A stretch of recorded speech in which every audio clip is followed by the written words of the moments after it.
Hello my dear friend, welcome to my YouTube channel Lakshya vision. आज की इस video में हम क्रेडिट कंट्रोल पार्ट 2 के विषय में डिस्कस करेंगे। आपको ज्ञात होगा कि हमने क्रेडिट कंट्रोल पार्ट 1 में रेपो रेट, एमएसएफ और बैंक रेट के बारे में विस्तार से पढ़ा था और हमने ये भी पढ़ा था कि क्रेडिट कंट्रोल का काम रिजर्व बैंक ऑफ इंडिया करता है और क्रेडिट फॉर्मेशन का जो काम होता है वो बैंक करता है। और इन दोनों शब्दावली आई मीन क्रेडिट कंट्रोल और क्रेडिट फॉर्मेशन, साख नियंत्रण एवं साख सृजन के अर्थ के विषय में भी समझा था। अगर आपने वो पहले वाला वीडियो नहीं देखा है तो प्लीज पहले वाला वीडियो देखना, तत्पश्चात आपको ये चीजें समझ में आएगी। क्लियर? हम पिछली क्लास को कैरी करते हैं और आगे का टॉपिक हम स्टार्ट करते हैं। तो पिछली क्लास में आपको एक रिवाइज करा देता हूँ कि हमने क्या क्या पढ़ा था। तो हमने क्रेडिट कंट्रोल के बारे में पढ़ा था, क्रेडिट फॉर्मेशन के बारे में पढ़ा था, ठीक है। और हमने पढ़ा था कि क्रेडिट कंट्रोल यानी साख नियंत्रण के कंपोनेंट कौन कौन से होते हैं। क्वांटिटेटिव होते हैं, क्वालिटेटिव होता है। क्वांटिटेटिव में हमारे थे, सो करते हैं अपने टॉपिक के स्टार्ट। क्वांटिटेटिव में हमने क्या क्या पढ़ लिया था? हमने बैंक रेट के बारे में पढ़ा था और हम पढ़ रहे थे liquidity adjustment facility. Liquidity adjustment facility में हमने रेपो रेट और आपका मार्जिनल स्टैंडिंग फैसिलिटी रेट पढ़ा था। डन, हमने तीन रेट के विषय में हमने डिस्कस किया था। अब हम पढ़ते हैं reverse repo rate. Reverse repo rate क्या होता है इसके बारे में भी अभी पढ़ते हैं। चलिए ध्यान से समझिए। रिवर्स रेपो रेट क्या होता है? जब किसी भी बैंक के पास सरप्लस मनी हो जाता है, अधिक पैसा हो जाता है, तो वो बैंक जो होता है वो RBI reserve Bank of India में अपने पैसे को जमा करता है ताकि उस बैंक को उससे ब्याज की प्राप्ति हो। और रिजर्व बैंक ऑफ इंडिया उस पैसे पर जो ब्याज लगाता है that is called reverse repo rate. क्या होता है? ले कोई भी बैंक कहिए, इस बैंक के पास सरप्लस मनी है, ज्यादा पैसे हो गए और ये चाहता है कि हम अपना पैसा आरबीआई में जमा कराएं, रिजर्व बैंक ऑफ इंडिया में जमा कराएं। इस पैसे इसने बैंक आरबीआई ने ये पैसा किस में जमा कराया? आरबीआई में कराया। और आरबीआई इस पैसे पर जो रेट देता है that is called reverse repo rate होता है। Clear my dear friend? जब bank Reserve Bank of India में पैसा जमा कराता है तो रिजर्व बैंक ऑफ इंडिया में, क्योंकि आपको ज्ञात होगा कि जब बैंक को आरबीआई से पैसा चाहिए होता है तो जो बैंक होता है वो अपनी सिक्योरिटी देता है रिजर्व बैंक ऑफ इंडिया को, ठीक है। अब जब रिजर्व बैंक ऑफ इंडिया को इस बैंक ने पैसा दिया है तो ये बैंक भी रिजर्व बैंक ऑफ इंडिया से किसकी डिमांड करता है? सिक्योरिटी की डिमांड करता है। और उस सिक्योरिटी को बोलते हैं reverse repo security. Reverse repo security कौन इशू करता है? Reserve Bank of India issue करता है बैंक को। Clear my dear friend?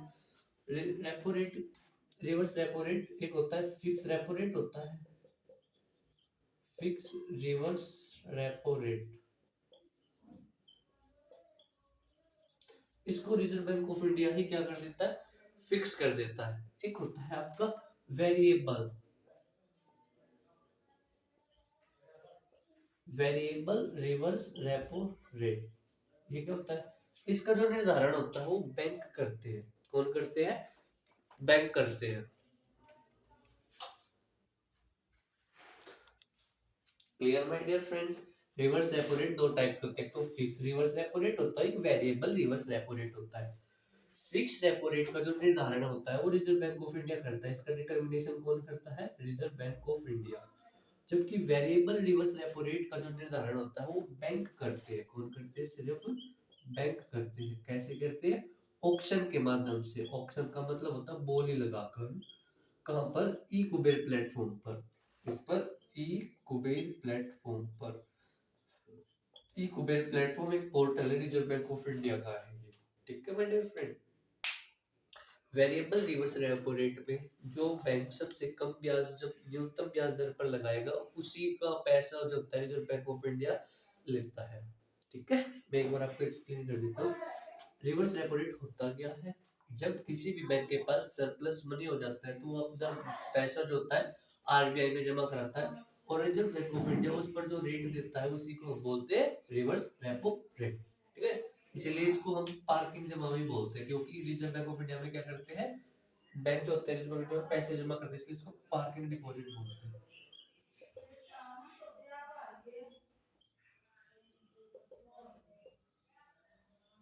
आपके विजिबल है, मैं चेक कर लेता हूँ विजिबल भी है या नहीं। Yes, my dear friend, everything is visible. Clear?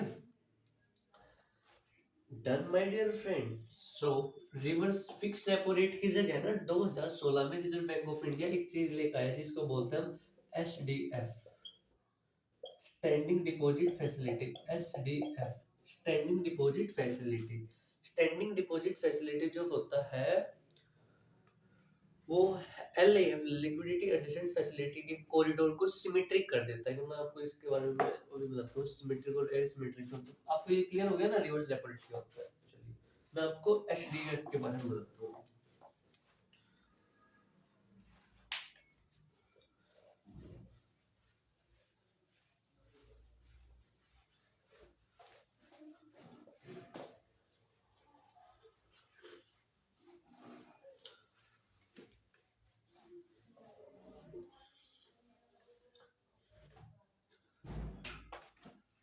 LAF, liquidity adjustment facility के दो कॉरिडोर है। एक होता है सिमेट्रिक, क्या होता है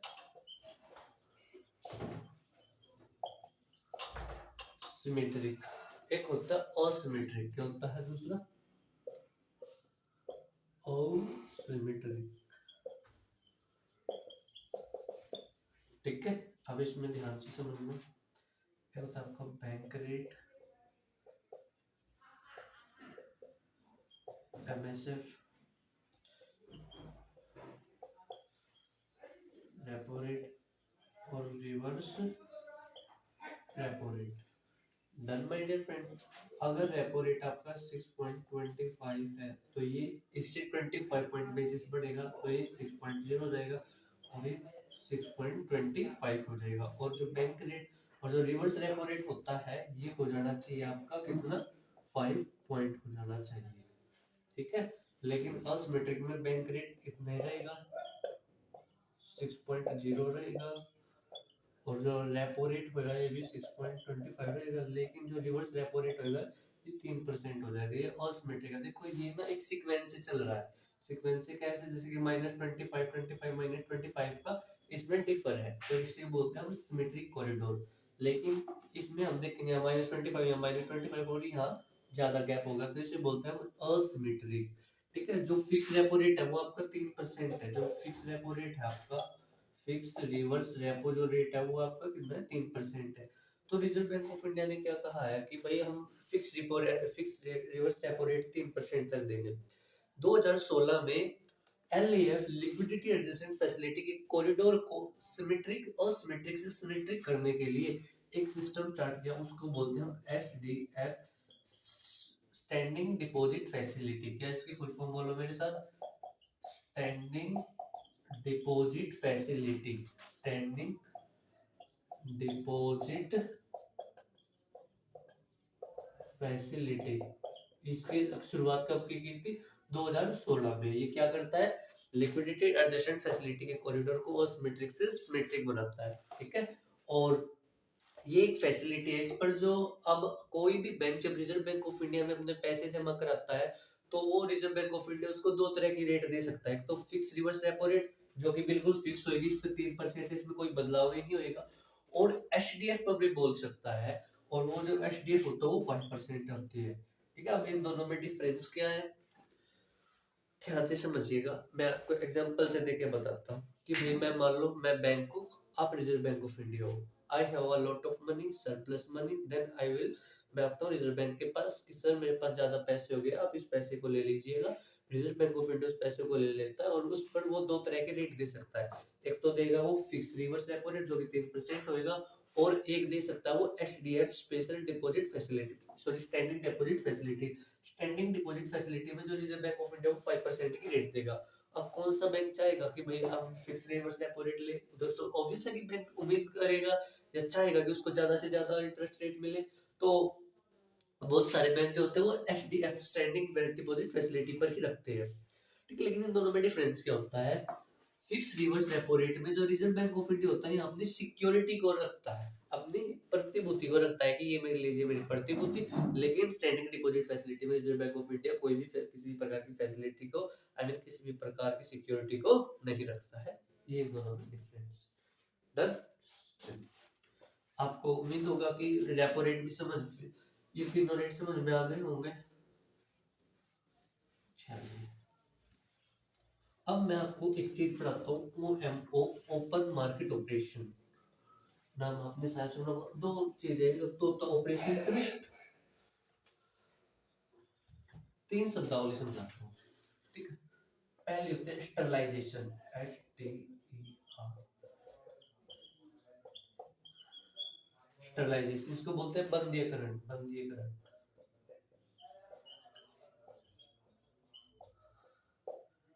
दूसरी है आपकी OMO ओपन मार्केट ऑपरेशन। क्या है ये?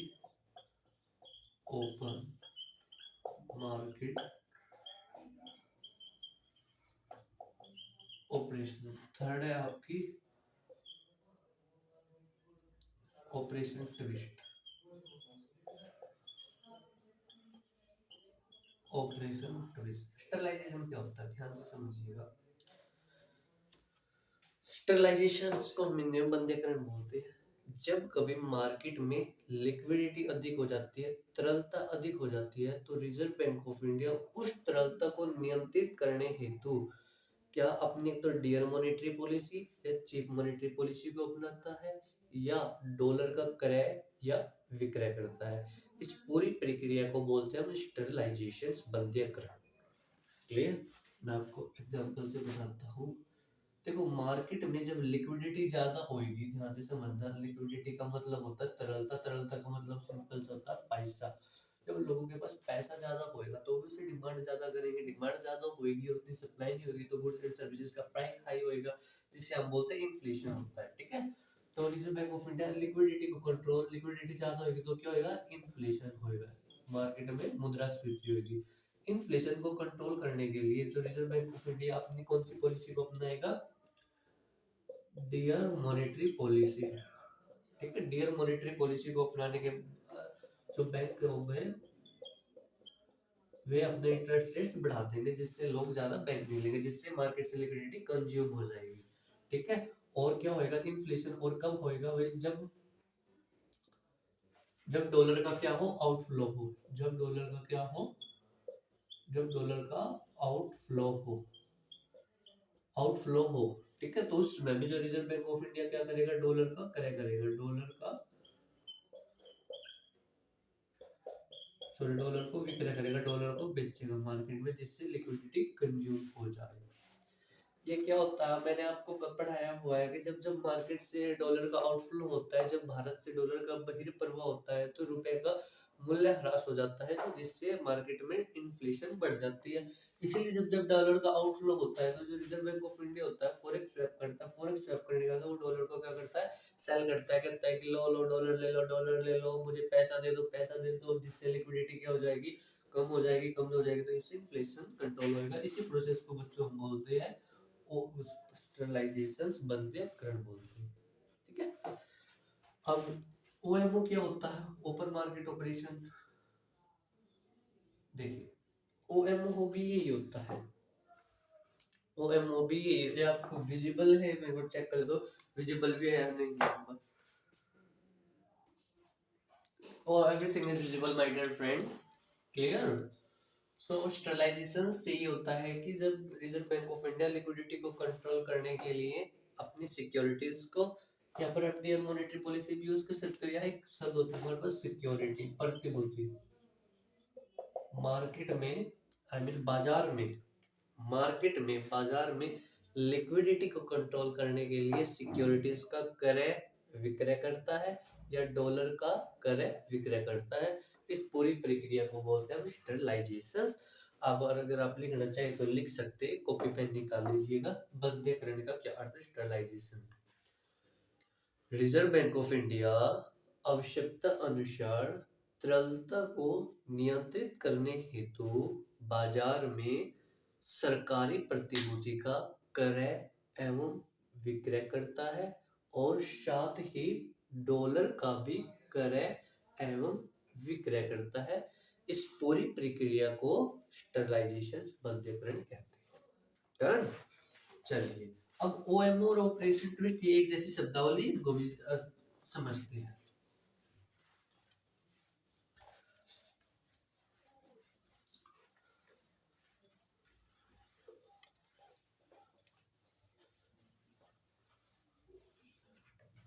सबसे पहले हम पढ़ेंगे OMO, full form open market operation. ठीक है, इसमें क्या होता है?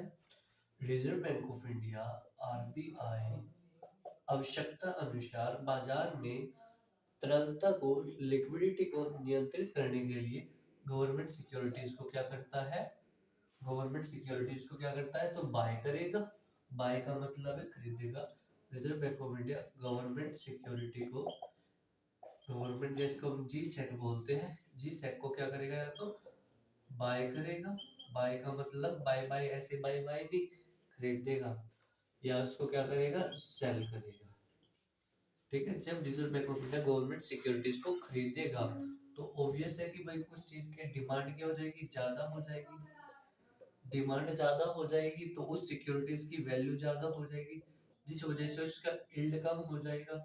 यील्ड कम होने से उसका जो बैंक इंटरेस्ट है, बैंक इंटरेस्ट है वो भी कम हो जाएगा। और तो और जो लोन होता है वो भी क्या हो जाएगा?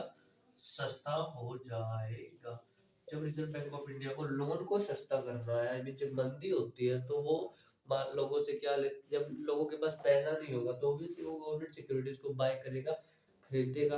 अब खरीदेगा तो लोगों के पास पैसा आएगा। ये क्या ऐसे, ये कैसे मंदा हो जाना है? जब मैं आपको बॉन्ड वाला टॉपिक पढ़ाऊंगा ना, बॉन्ड क्या होता है, जब मैं आपको इजीली बताऊंगा बॉन्ड और यील्ड में क्या डिफरेंस है। ठीक है, अभी के लिए आपको इतना याद रखना है। ठीक है, अब मैं बैंक रेट और यील्ड में थोड़ा बता देता हूँ। जैसे कि अभी बैंक रेट बढ़ा, तो जब बैंक रेट बढ़ेगा तो सभी लोग जो होंगे अपना पैसा बैंक में जमा कराएंगे। लोन आई मीन जो लोन बॉन्ड में कोई इन्वेस्टमेंट नहीं करेगा। जिससे बॉन्ड की क्या होगी? सप्लाई ज्यादा होगी, उसकी डिमांड कम होगी। डिमांड कम होने से उसकी वैल्यू कम होगी, उसकी वैल्यू कम होने से यील्ड बढ़ता है। क्योंकि बॉन्ड के मूल्य में और यील्ड में समान व्युत्क्रमानुपातिक संबंध होता है, ये इनवर्सली प्रोपोर्शनल रिलेशंस होता है। ठीक है, अब इतनी डिटेल से मैं यहाँ नहीं बता पाऊंगा आपको, मैं जब बैंक को यील्ड वाला पढ़ाऊंगा तभी वहाँ डिटेल से क्लियर होएगा। ठीक होता है ऑपरेशन ट्विस्ट। क्या होता है? Operation twist. ऑपरेशन ट्विस्ट का जो मुख्य कार्य होता है बाजार में, मार्केट में लिक्विडिटी को बढ़ाना। इसका जो मुख्य कार्य क्या होता है? मार्केट में तरलता को बढ़ाना। कैसे? ध्यान से समझिएगा। ऑपरेशन ट्विस्ट के अंतर्गत रिजर्व बैंक ऑफ इंडिया एक ही मूल्य की सिक्योरिटीज को, एक ही मूल्य की सिक्योरिटीज को एक साथ क्रय भी करता है और एक विक्रय भी करता है। इसके अंतर्गत एक समान मूल्य पर, मतलब कि एक समान मूल्य, जो सिक्योरिटी का वैल्यू होगा वो एक समान ही रहेगा। एक समान की सिक्योरिटीज को क्रय भी करेगा और विक्रय भी करेगा। वो क्या करेगा भैया?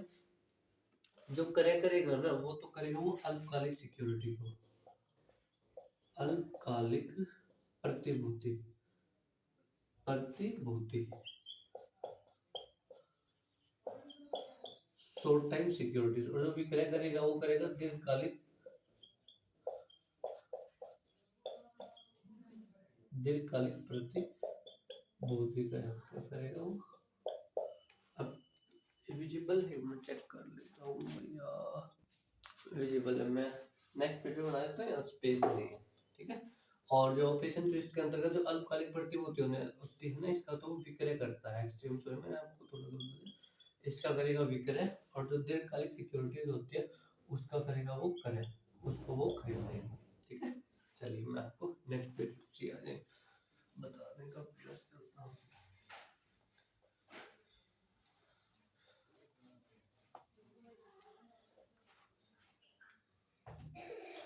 ऑपरेशन ट्विस्ट का जो उद्देश्य होता है मार्केट में लिक्विडिटी को बढ़ाना होता है। इसमें रिजर्व बैंक ऑफ इंडिया एक समान वैल्यू की एक समान मूल्य की प्रतिभूति का क्रय भी करता है और विक्रय भी करता है। जो लॉन्ग टाइम सिक्योरिटीज होती है उसका क्या करेगा, क्रय करेगा, और जो उसका होता है उसका विक्रय करेगा। ठीक है, ऑपरेशन ट्विस्ट। ठीक है, इसमें जी सेक का जो शॉर्ट टाइम, जो I mean long time securities होएगी, एक होती है आपकी लॉन्ग टाइम, एक होती है short time security. Long time security मतलब दीर्घकालिक सिक्योरिटीज का क्या करता है, वो खरीदता है, बाय करता है। बाय करेगा तो ऑब्वियसली इसकी वैल्यू डिमांड बढ़ेगी, वैल्यू बढ़ेगी। ठीक है, जिससे यील्ड और बैंक लोन सस्ता हो जाएगा। और आपका शॉर्ट टाइम सिक्योरिटीज है, इसमें वो क्या करेगा, सेल करेगा। अब सेल करेगा तो ऑब्वियस है कि उसकी डिमांड कम, सॉरी सप्लाई ज्यादा हो जाएगी ना, उसकी सप्लाई ज्यादा हो जाएगी, डिमांड कम हो जाएगी, यील्ड बढ़ जाएगा। ठीक है, यील्ड बढ़ जाने से बैंक रेट महंगा हो जाएगा। डन माय डियर फ्रेंड्स, तो ये था आपका ऑपरेशन ट्विस्ट और ओपन मार्केट ऑपरेशंस। आपको इतना याद रखना है कि क्या ऑपरेशन ट्विस्ट का जो मुख्य उद्देश्य होता है, जो मेन पर्पज होता है ऑपरेशन ट्विस्ट का, मार्केट में लिक्विडिटी को बढ़ाना होता है। इसमें एक समान मूल्य, आई मीन सिक्योरिटीज का जो प्राइस होगा वो एक समान रहेगा। जैसे कि मैं ले लेता हूँ 1 करोड़, 1 करोड़ रुपए की कोई सिक्योरिटीज है, उस समान मूल्य की क्रय भी करेगा और विक्रय भी करेगा। ठीक है, लॉन्ग टाइम होगी उसको बेचेगा, ले जो क्रय करेगा। ठीक है, फिर उसको बाय करेगा, खरीदेगा। ठीक है, उसको खरीदेगा तो जैसे कि पैसा देगा। सो अब हम पढ़ते हैं दो शब्दावली। फॉरेक्स स्वैप क्या होता है। आज की इस वीडियो में एक क्रेडिट कंट्रोल वाला टॉपिक कंप्लीट ही कर देते हैं। ठीक है, वीडियो थोड़ी सी लेंथी हो जाएगी, कोई दिक्कत नहीं उसके लिए।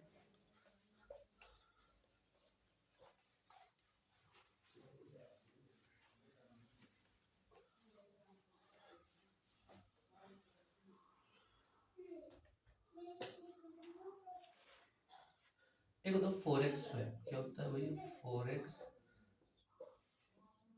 स्वैप। स्वैप का मतलब होता है अदला बदली। क्या होता है, अदला बदली। ठीक है, ये हो गया आपका रुपीज, और ये हो गया आपका डॉलर, और ये हो गया आपका बाय, ये हो गया आपका सेल। ठीक है, Reserve Bank of India dollar को बाय करेगा और इसको क्या करेगा, सेल करेगा। First case. सेकंड केस में क्या करेगा, ये होगा आपका डॉलर, ये होगा आपका ये रुपये, ये डॉलर, यहाँ पर क्या करेगा, बाय और सेल करेगा। ठीक है, यहाँ पर इसको क्या करेगा, डॉलर को बेचेगा और रुपये इसको बाय करेगा। ध्यान से समझिए, रिजर्व बैंक ऑफ इंडिया यहाँ पर डॉलर को क्या करेगा, बाय करेगा, डॉलर को क्या करेगा, खरीदेगा। क्यों, क्योंकि मार्केट में डॉलर ज्यादा हो चुके हैं। इसका मीनिंग क्या है, मतलब रिजर्व बैंक ऑफ इंडिया, आप खुद ही कॉमन सेंस लगाओ ना, डॉलर को बाय क्यों करेगा। ऑब्वियस है कि मार्केट में एफडीआई ज्यादा हुआ है, जिससे इनफ्लो डॉलर ज्यादा है। डॉलर का जो इनफ्लो है वो ज्यादा है। डन।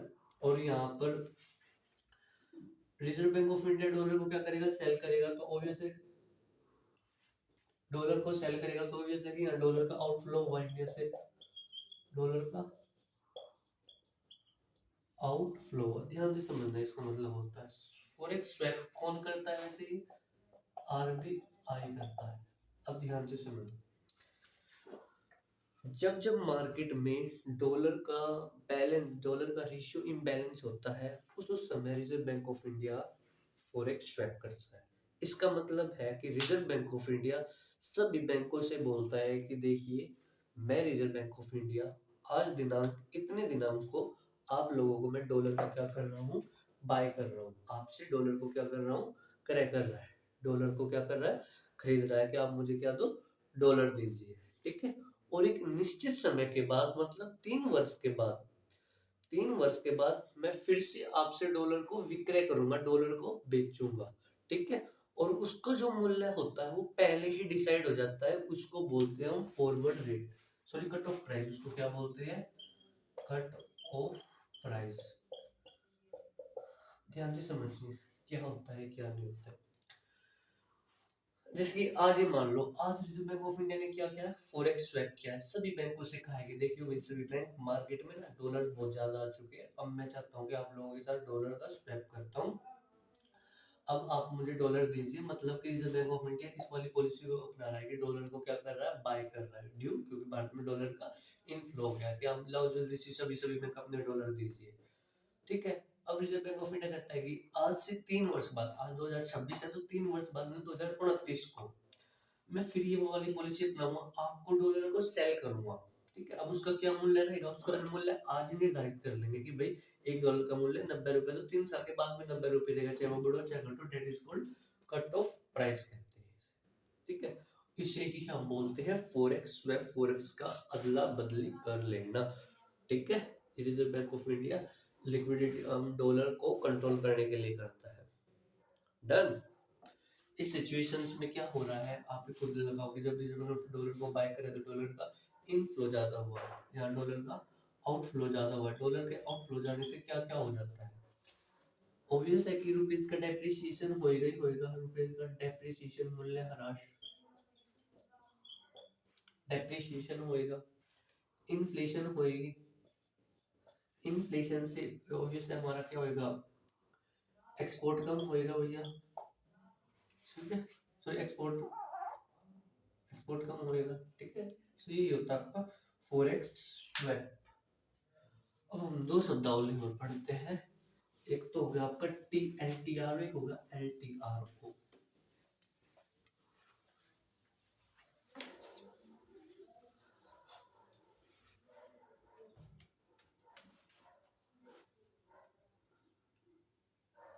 ये हो गया आपका LTRO। TLTRO का मतलब क्या होता है,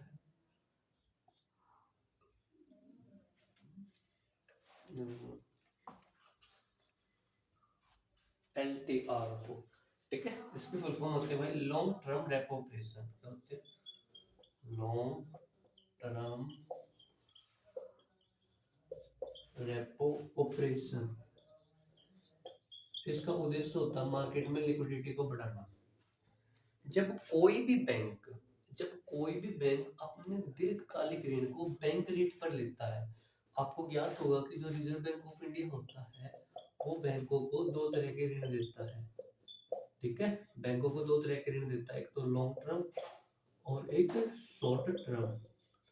जब कोई भी bank Reserve Bank of India से, या जब रिजर्व बैंक ऑफ इंडिया बैंकों को अपना लॉन्ग टाइम लोन, मतलब कि दीर्घकालिक ऋण, दीर्घकालिक जो ऋण होता है उस वो बैंक उस पर दे, किस पर भला, रेपो रेट पर दे।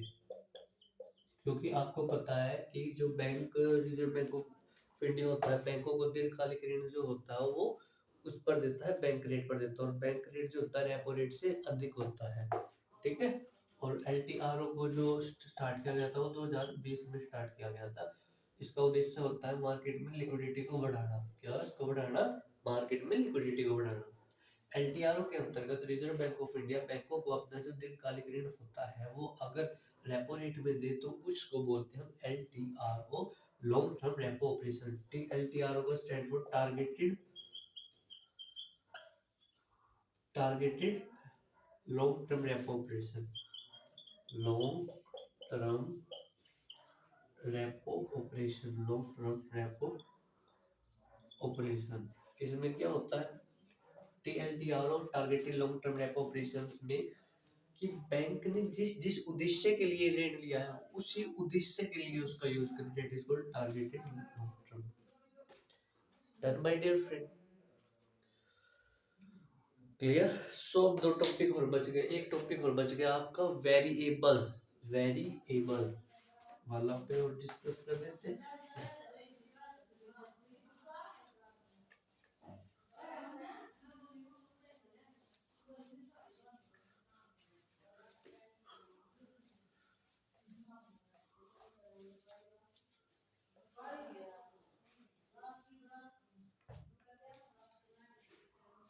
वेरिएबल रिजर्व सिस्टम, वेरिएबल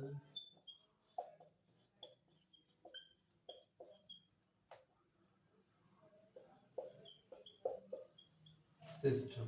इसमें हम पहला पढ़ते हैं CRR और दूसरा पढ़ते हैं SLR, कैश रिजर्व रेशियो। क्या होता है भैया जी, ध्यान से समझो। जो सभी जो बैंक होते हैं अपने NDTL का, किसका, NDTL का मतलब नेट डिपॉजिट टाइम लायबिलिटी। देखो मैं आपको बता देता हूँ, बैंक में जो जमा होती है, एक तो होती है आपकी करंट अकाउंट की और एक होती है सेविंग अकाउंट की। इसकी जो जमा होती है that is called NDTL in the abbreviations. I will explain you when we are talking about the bank. ठीक है, जब हम बैंक के विषय में पढ़ेंगे NDTL की शब्दावली आएगी। अभी के लिए आपको इतना याद रखना है कि कैश रिजर्व रेशियो CRR क्या होता है कि सभी बैंक अपने NDTL का 4% रिजर्व बैंक ऑफ इंडिया के पास रखते हैं, उसी को हम बोलते हैं कैश रिजर्व रेशियो। ठीक है, जो बैंक होते हैं, सभी जो बैंक होते हैं अपनी जमा का या अपने NDTL का 4% जो होते हैं वो RBI के पास जमा करते हैं, that is called cash reserve ratio. इसे हम बोलते हैं कैश रिजर्व रेशियो। ठीक है, इसका क्या उद्देश्य होता है, जब बैंक ट्रबल में, जब बैंक के पास ऐसी सिचुएशन हो कि बैंक के पास पैसा नहीं होता, सब रिजर्व बैंक ऑफ इंडिया इसको दे देता है। ठीक है, एक होता है ICRR, इसकी फुल फॉर्म होती है incremental cash reserve ratio. ICRR का मतलब होता है इंक्रीमेंटल कैश रिजर्व रेशियो। ये जब रिजर्व बैंक ऑफ इंडिया जब मार्केट में ज्यादा लिक्विडिटी हो जाती है या कैश रिजर्व रेशियो को अधिकतम भी 100% तक कर सकता है, उसे ही हम बोलते हैं इंक्रीमेंटल कैश रिजर्व रेशियो। ठीक है, और जो CRR होता है वो हमेशा कैश में रखना होता है, इसलिए इसको कैश रिजर्व रेशियो बोलते हैं।